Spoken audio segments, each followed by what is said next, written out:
So here's first match of I did two. I actually got an injury during this competition. I got that called carpal cartilage, that little snap you get in your chest.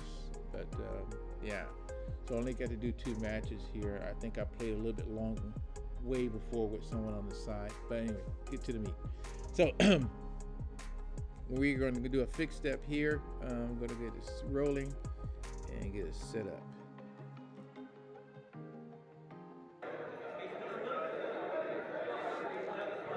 Give you your typical salute. Match our wrist. First, get our foot alignment. Accordingly, this you see here.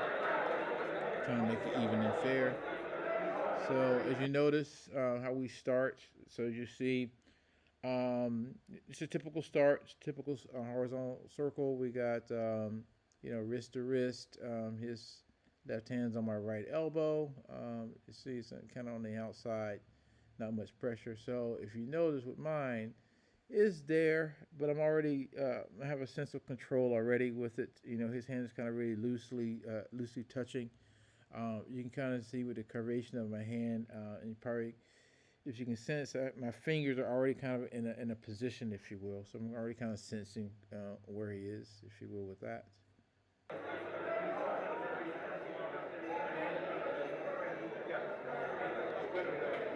let it play to point, and there we go. There's point. So what I want to do is I want to go through a few things in regards to that. I'm going to slow this down to as well. So let's get to a little bit of speed thing here, and let's take it down half speed. So a few things that I do or look for. So if you look at our foot alignment, you look at heel to heel, toe to toe kind of thing. One of the primary things I'm looking for is what I call, and it's not myself coming derived with this concept. Pretty much got it from my instructor David Nicholson.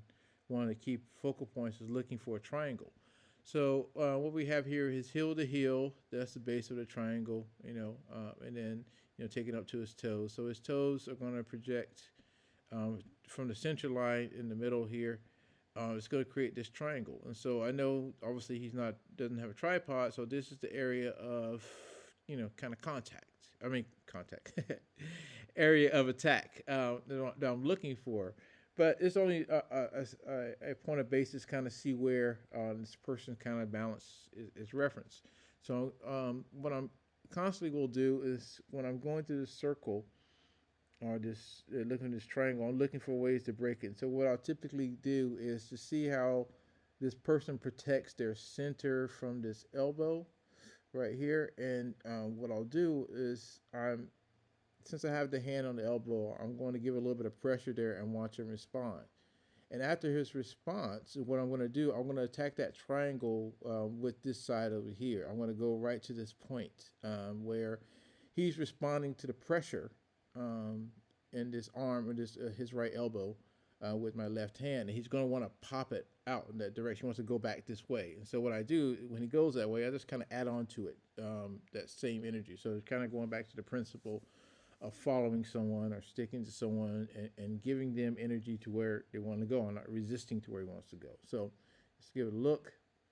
Go around. So notice right here, I kind of stopped the action of his elbow. All right, stop the action of his right arm. So he's feeling that pressure. So it's a purposeful intent action there, right? So my instructor, Dave Nicholson, would always have this reference to hearing a tree crack in the woods, a large tree crack in the woods. You're next to the tree.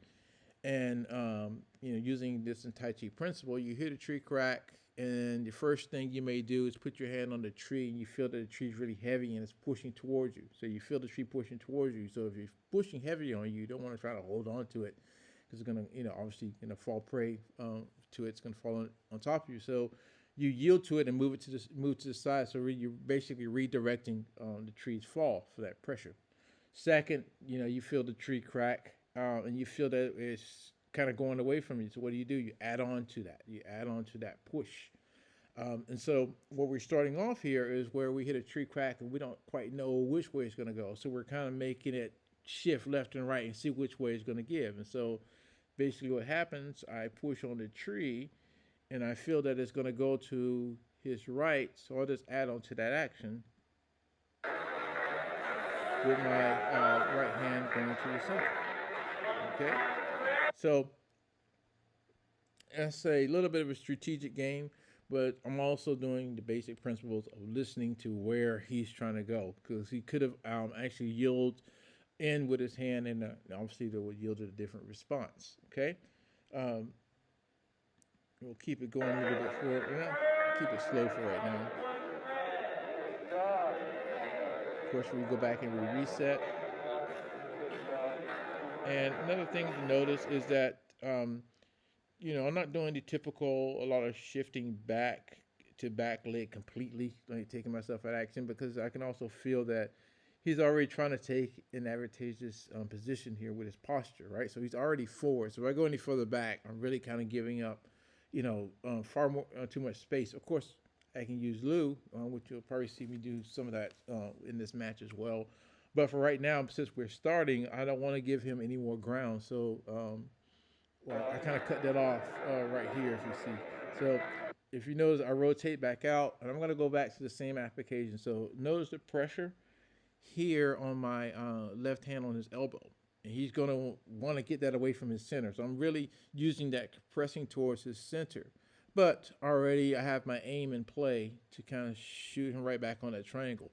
And what I typically do, especially if once I recognize that someone's kind of their game, I start to do the same technique to see if they'll catch it. I'll just repeat the same thing over, and just hey, if it's working, good. If they're catching on to it, then I'll play around with something else, and they may open that back up, or I may have to go to another avenue here. Okay, keep it going.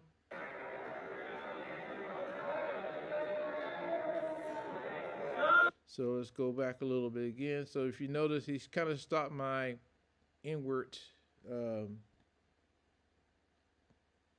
inward push here with my left hand to his right tricep and bicep, if you will. So circle my hand out. Now giving him pressure here on the on his left side, and compressing on his right side. So watch, he'll move that hand out. See, he's trying to circle that back out here, right? And so now he's got this kind of hook onto my right forearm, and my hand not trapped, but I'm not in the best position to really kind of want to give the kind of energy I want to with my right hand. So what I'm doing is I'm kind of pushing his his bicep, keeping it compressed to his side and pushing it back towards there to make him feel threatened by that action, if you will. Okay. So now he lifts because he feels that pressure. He wants to get that arm out of that position. So now he's opening back up that.